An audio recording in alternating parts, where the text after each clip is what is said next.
François Copé est l'invité du 8h30. Il répond aux questions de Jérôme Chapuis et de Salia Braclia.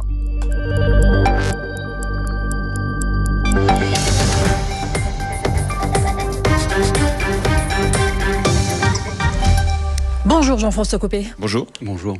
Michel Barnier ne sera plus dans quelques heures le Premier ministre de la France. Il a été renversé avec son gouvernement hier par les députés, un fait inédit depuis 1962. Majorité requise pour l'adoption de la motion de censure 288. Pour l'adoption 331. Le Premier ministre doit remettre au président de la République la démission du gouvernement. 9 semaines et puis s'en va. Michel Barnier va quitter le pouvoir. Les députés se sont prononcés hier soir. C'est le jeu de la démocratie ? C'est la partie la plus sombre de la démocratie en fait. Faut pas qu'on se mente. Il n'a jamais été écrit nulle part que la démocratie c'était le désordre. Et en réalité, pour que ça ne soit pas le désordre, il faut un chef. Et malheureusement, aujourd'hui, la France, elle n'est commandée par personne. Et quand j'entends certains députés LFI, voire même PS ou RN dire mais la force maintenant c'est le pouvoir du Parlement, la vérité c'est que quand on dit que le pouvoir est au Parlement, en fait ça veut dire que le pouvoir il est nulle part. Et vous l'avez vu tout au long de ces semaines lamentables, en réalité c'est une véritable anarchie. C'est incroyable parce que les Français ils ont voté pour qu'on rétablisse l'ordre et au lieu de voir de l'ordre, ils voient du désordre absolument partout. Il y a bien un chef de l'État ? Oui, il y a un chef de l'État, mais c'est pas pour ça que le pays est commandé, vous le voyez bien, puisqu'il n'y a pas de majorité absolue, puisqu'il n'y a pas d'organisation et que la Ve République, elle fonctionne absolument pas dans des conditions pareilles. Donc on a une crise politique. D'ailleurs, c'est pas une crise institutionnelle, c'est une crise politique. Une crise de régime. Moi, je sais pas ce que c'est crise de régime, je sais pas. C'est une crise politique, c'est pas une crise institutionnelle. C'est un moment où un système, alors justement... politique, parce qu'en réalité, les institutions, quand elles sont appliquées dans de bonnes conditions, elles fonctionnent. Mais regardez le résultat de tout ça, parce que, vous savez, il y a un côté, vous allez voir ce que vous allez voir. Bon, vous savez, il y a la réplique célèbre dans l'Union Sacrée, quand Patrick Bruel dit à Richard Berry, t'as voulu voir, t'as vu. Voilà. On se retrouve ce matin avec plus de gouvernement, plus de budget, mais il faut, parce que tout le monde dit c'est pas grave, elle a dit Le Pen, mais non, mais ça va s'arranger, on fait une loi spéciale. Nos interlocuteurs ce matin, LFI et mais c'est devenu des spécialistes du droit constitutionnel. Ils vont voter. Moi, je vais vous dire une chose, les lois spéciales, on peut pas les amender. Donc, je serais très intéressé de savoir comment on va régler le problème de l'impôt sur le revenu. On va revenir dans le détail justement sur les conséquences du budget. Donc, on n'a plus de budget. On a aujourd'hui des attentes colossales en matière de sécurité, des décisions absolument majeures à prendre dans le domaine de l'école, dans le domaine du rétablissement d'ordre dans la rue, les comptes dont on vient de parler tout à l'heure, et nous n'avons plus de gouvernement qui soit en situation de faire. C'est-à-dire que tous ceux qui avaient commencé à travailler, je pense en particulier au ministre de l'Intérieur, qui objectivement gênait Madame Le Pen, parce qu'elle n'a pas envie qu'on réussisse, tout ça, elle a bien montré qu'en le cassant, elle n'avait aucun esprit de responsabilité. Mais si on en est arrivé là, Jean-François Copé, la faute à qui ? Hier, le patron des députés socialistes, Boris Vallaud, regrettait qu'il soit, je cite, devenu plus convenable de discuter avec Marine Le Pen que la gauche. Il a raison dans les faits. Michel Barnier s'est trop concentré à vouloir contenter Marine Le Pen. Je vais vous dire une chose, je ne suis plus parlementaire, je vois ça de mon regard de maire de Meaux, je vous raconte même pas ce que mes administrés me disent de la situation. Tout le monde est effaré et paniqué en se disant mais attendez, mais qu'est-ce qu'on va devenir ? La décision prise par Le Pen de mettre ce gouvernement par terre avec des arguments qui en réalité, quand on se pose 2 secondes, sont tous plus grotesques les uns que les autres. Alors on l'a pas assez écouté, on lui a pas assez dit merci beaucoup. C'est quoi la suite de l'histoire ? Faut qu'on lui colle ses affiches aussi. Il y a un moment où tout ça est grotesque, d'autant plus grotesque quand j'entends Monsieur Vallaud, qui est incapable de dire. Si en fait, quand il nous dit qu'il voudrait éventuellement donner un coup de main pour gouverner, il rajoute l'extrême gauche ou pas ? Parce qu'il n'est pas clair non plus, parce que les socialistes se sont complètement disqualifiés avec cette alliance avec Mélenchon. L'impression que ça a donné que... C'est la faute de toutes celles et ceux qui, depuis le début, jouent avec la démocratie, utilisent leur petit pouvoir de déstabilisation d'une assemblée à un moment où les crises sont multiples et où la France a besoin d'être forte. Le regard que nous offrons, le paysage que nous offrons au reste du monde, alors que nous sommes considérés comme un pays solide, c'est une honte. On essaie de comprendre ce qui s'est passé quand même, parce que c'est historique, je le rappelle, de ce qui se passe aujourd'hui. Michel Barnier, qu'on présentait pourtant comme un excellent négociateur, on l'avait vu avec le Brexit, il a échoué. La vérité, c'est que face à une assemblée aussi éclatée, avec 3 gros groupes, C'est impossible de trouver des compromis. Le compromis devient un gros mot ? La vérité, c'est que sous la Ve République, il y a un système qui a été imaginé par le général de Gaulle, avec l'idée qu'un président de la République doit être fort, avec une majorité absolue. Et que ce jeu est perverti par le fait que depuis 2022, il n'y a pas de majorité absolue. Mais c'est le choix des Français ? Et que Macron a aggravé la situation en faisant cette dissolution qui a complètement perturbé le jeu. Et en réalité, vous dites c'est le vote des Français. J'ai envie de vous dire oui et non, parce que les Français ils n'ont pas voté dans des conditions de pleine information, de sérénité. Cette campagne du mois de juin, elle a duré 3 semaines dans des conditions de désordre total. Personne n'a été prévenu. On n'a pas eu le temps d'investir les candidats ni de les préparer dans des bonnes conditions. Et donc, les candidats du bloc de la droite de gouvernement, des macronistes de droite, ils se sont trouvés sans armes au milieu d'un canyon, canardés par les troupes de Le Pen et de Mélenchon qui étaient parfaitement organisées. Et donc, c'est une faute historique qui a été commise et que nous payons très cher et qui fait qu'en réalité, on ne pourra pas tenir comme ça jusqu'en 2027. C'est impossible. Alors, on ne pourra pas poser comme ça jusqu'à 2027, mais c'est le passé. Sur l'avenir proche d'abord, ce qui doit se passer dans les prochaines heures. Dans un scénario idéal, il se passe quoi ce soir à 20h pour vous ? Emmanuel Macron parle. Écoutez, je vais vous dire, bon, j'ai pas de boule de cristal, mais en fait, ce qu'il va dire, c'est-à-dire qu'il nomme tout de suite un Premier ministre, c'est-à-dire qu'il a mis 3 mois la dernière fois, mais là, comme il doit se retrouver pour faire une fête à Notre-Dame, où il a invité tous les chefs d'État qui ont réussi, puisque Donald Trump, tout le monde sera là, donc lui sera tout seul, sans gouvernement, donc il faut qu'il sauve un peu la face, donc il va nous nommer un Premier ministre. Mais le véritable sujet, je pose la question très simplement, puisque Madame Le Pen a expliqué qu'elle pourrait éventuellement accepter tel ou tel. J'ai entendu Monsieur Lecornu ou Monsieur Bayrou parce qu'il est d'accord sur la proportionnelle. On est en plein délire. Les mêmes causes vont produire les mêmes effets. Il faut trouver le bon profil pour pouvoir... Mais vous voyez bien que les mêmes causes vont produire les mêmes effets. De 2 choses l'une. Ou bien le prochain Premier ministre est complètement en train d'attendre les instructions de Madame Le Pen. Et alors dans ce cas, la gauche va dire le scandale absolu, il est derrière Madame Le Pen. Ou bien ce sera l'inverse et on aura le même sujet et rebelote sur la censure. Vous entendez ce qui s'est passé hier. Gabriel Attal, il a tendu la main aux socialistes. Écoutez, c'était pendant son discours. Je pense à ceux qui, il y a 7 ans à peine, gouvernaient encore la France. Ceux qui, je le crois sincèrement, comptent dans leur rang des élus sincères, convaincus que la laïcité n'est pas un gros mot, que la compétitivité est nécessaire et que la stabilité est indispensable. Ceux qui, depuis le congrès d'Épinay, unissaient la gauche autour de leurs valeurs et ne se soumettaient pas, au contraire, comme aujourd'hui, à celles de l'extrême gauche. À cela, nous le disons, on peut s'opposer sans tout gâcher, on peut s'opposer sans censurer. C'est à cela que nous disons affranchissez-vous, affranchissez-vous. Socialistes comme macronistes se disent prêts à discuter pour réfléchir, pour travailler ensemble. Je vais vous dire une chose. Les LR, ils n'applaudissent pas à ce moment-là. Non, mais je vais vous dire une chose. Ça ne marchera pas non plus. Pour une raison simple. Les socialistes, ils se sont disqualifiés en s'alliant avec l'extrême gauche. Imaginez que nous, on ait fait pareil avec le Rassemblement national.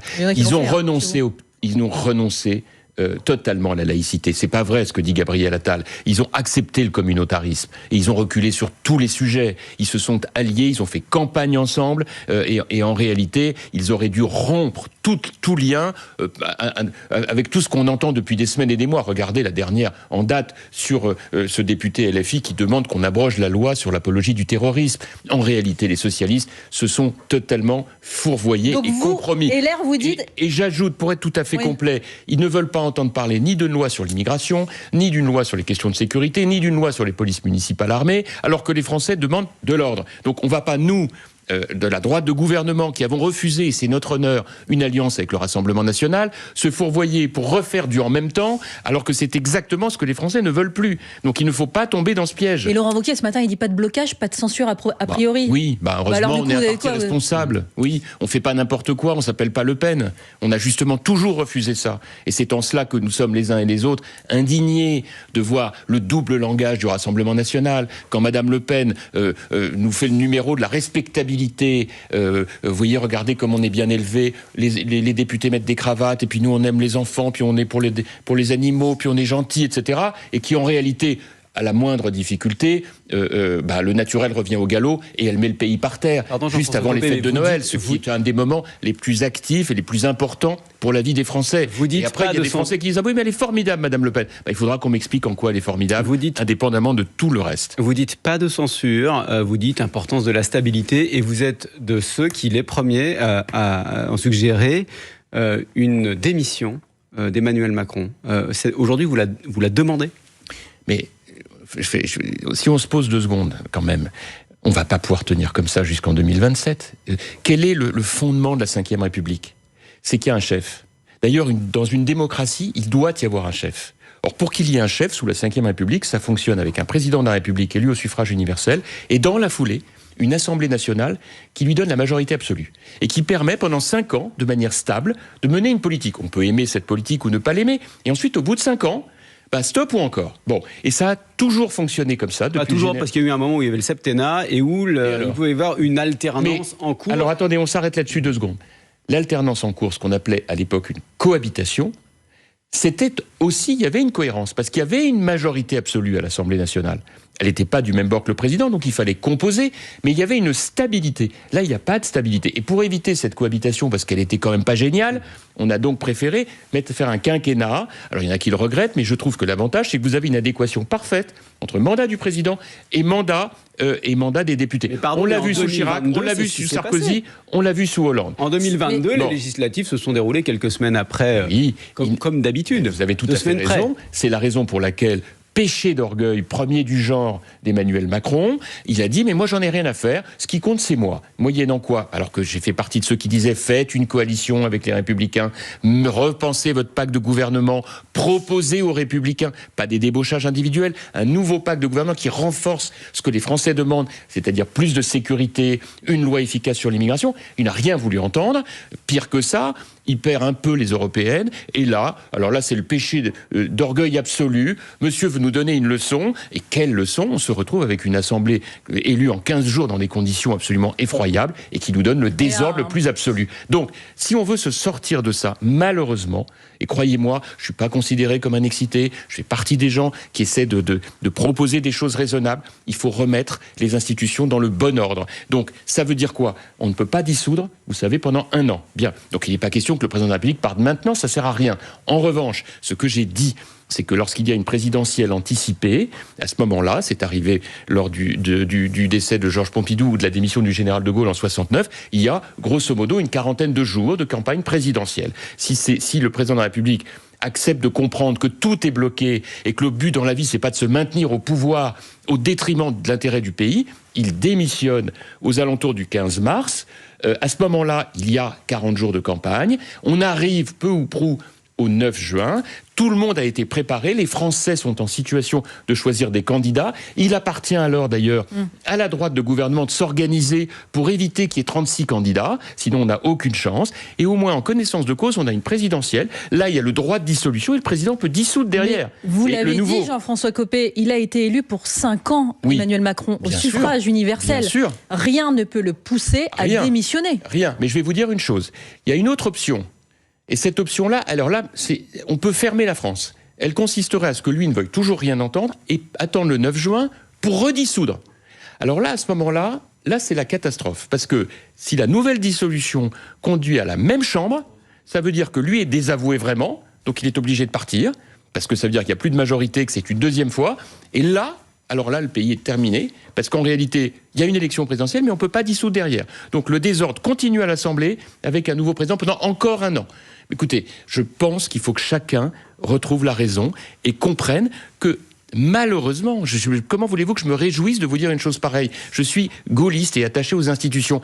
Mais le général de Gaulle, il a rappelé qu'effectivement, il y avait des moments de responsabilité dans un mandat présidentiel. Il est d'ailleurs parti lui-même quand il a été désavoué. Donc, il se trouve que pour toute une série de raisons, il n'est pas parti, et c'était normal au lendemain de l'échec de la dissolution, parce que pendant 1 an, on ne peut pas dissoudre. Mais maintenant que cette année est en train de se terminer, il doit absolument, en responsabilité, se poser cette question en arrêtant de dire « je m'en fiche de tout le monde, je suis élu, je reste ». Ça n'est pas un problème d'ego, c'est un problème d'intérêt supérieur du pays. Parce que si nous n'avons pas un exécutif fort, avec des institutions remises dans le bon ordre, président et assemblée, alors je peux vous garantir, on va au chaos. Là aujourd'hui, on n'a pas de budget à cause de toutes ces folies.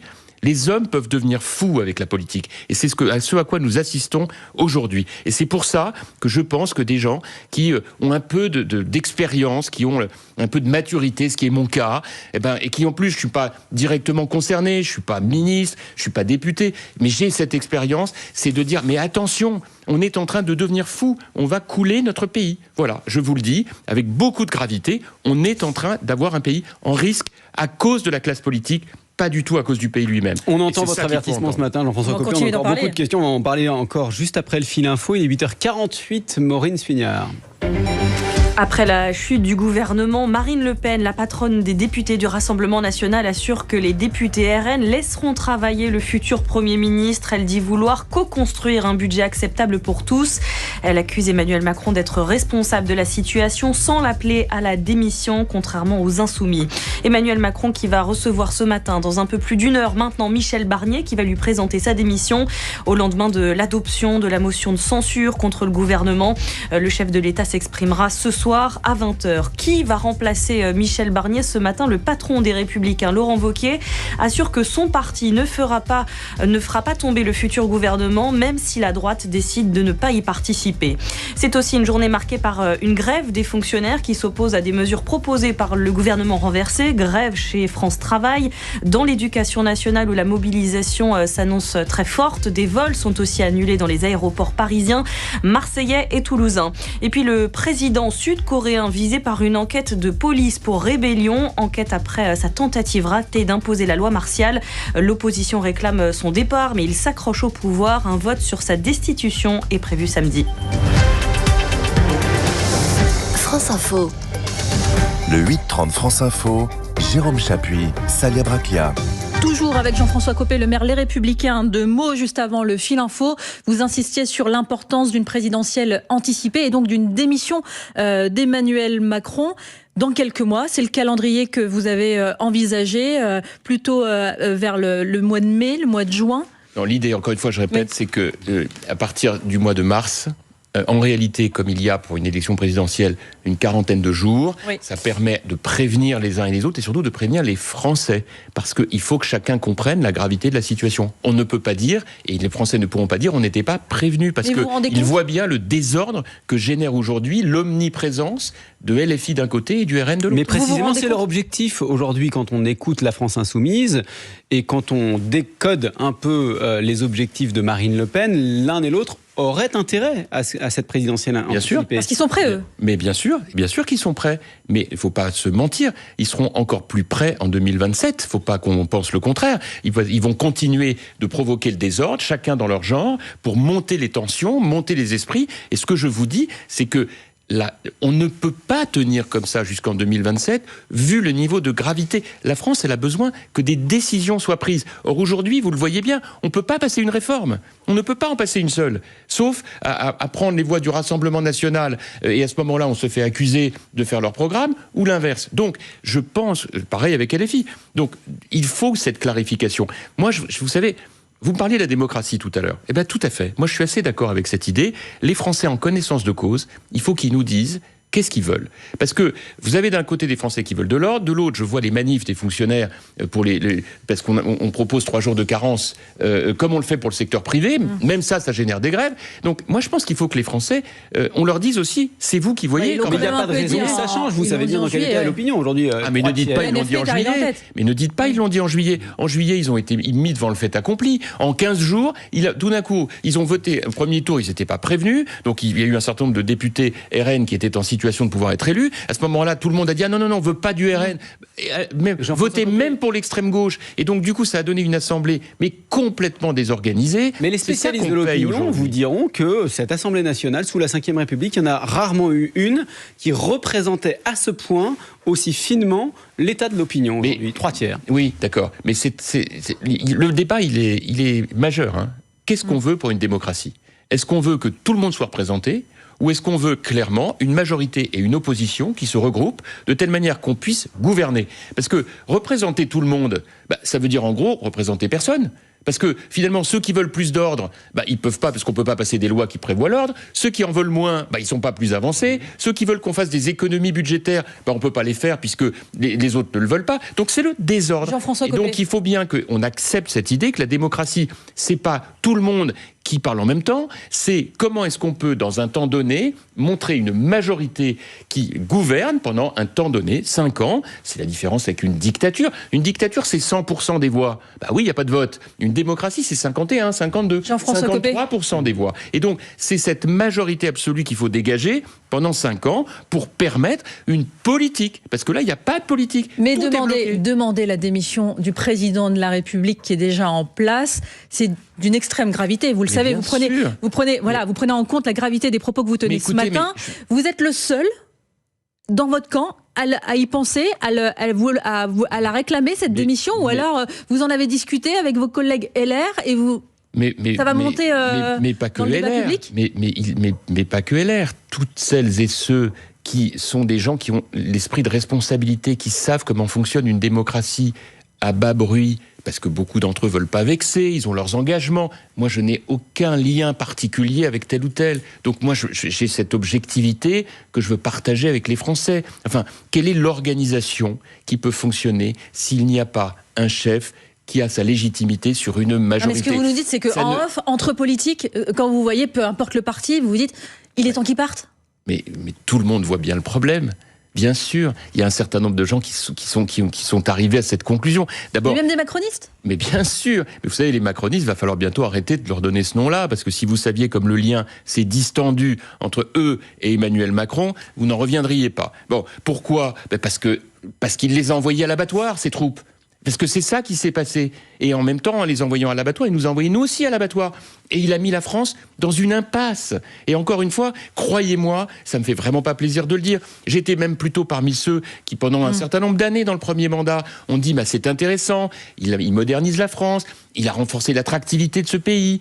Et il a tout cassé en une soirée par un coup de tête tout seul. Et donc, quelque part, nous devons en tirer les conséquences parce que c'est pas une petite faute tactique qu'il a commise. Il a mis le pays par terre. Et c'est ça qu'il faut qu'on entende. Et donc, la seule manière de s'en sortir, je le répète, c'est de remettre de l'ordre avec un président et une majorité absolue. Il y a un os quand même, Jean-François Copé, c'est qu'il est le seul à pouvoir décider. Oui.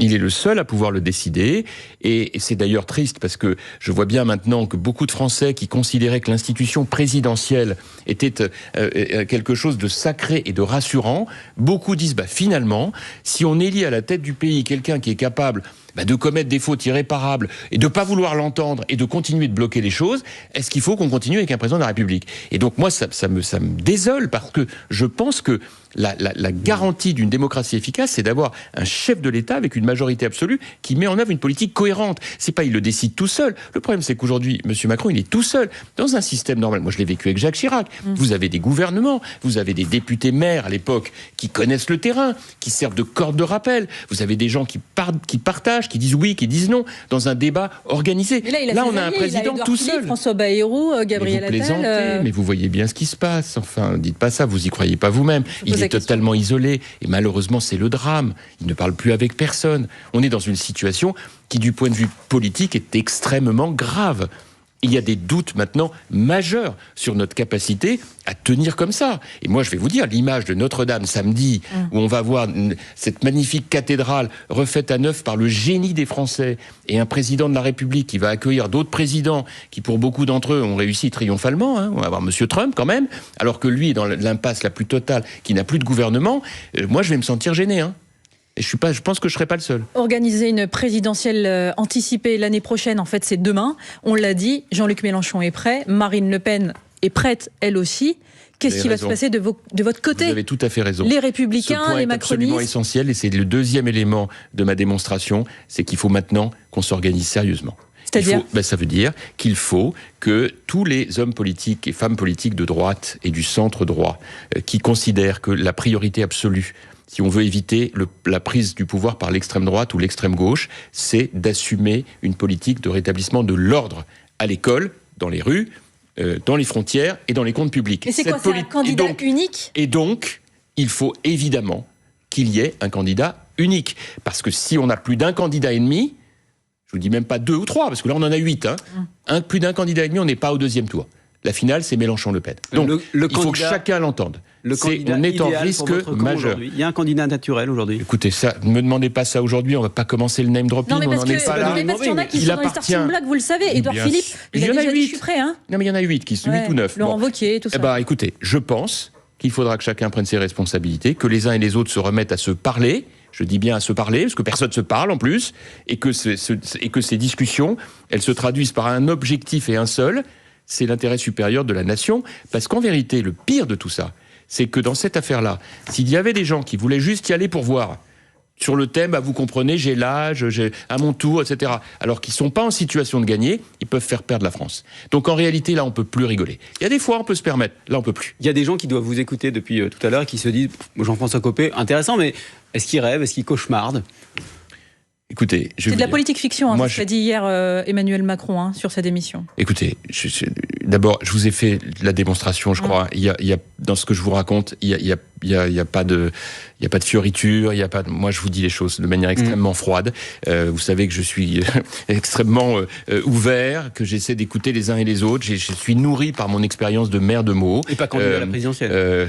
Surnom. Et j'essaye simplement, par la position qui est la mienne, avec d'autres, de tirer la sonnette d'alarme. Je dis avec d'autres, moi je vois mon ami Hervé Morin, on ne s'est pas concerté, il a dit la même chose. Bon, donc moi j'invite quand même chacun à comprendre que l'histoire de France n'est pas une page blanche, que ce qui s'est passé durant des siècles et des siècles commande que nous ayons l'esprit de responsabilité avant qu'il soit trop tard. On vous a entendu ce matin, Jean-François Copé, le maire Les Républicains de Meaux, qui était l'invité du 8h30 France Info. Je vous laisse en compagnie de Salia Braclia, Renaud Dely, les informer dans quelques minutes.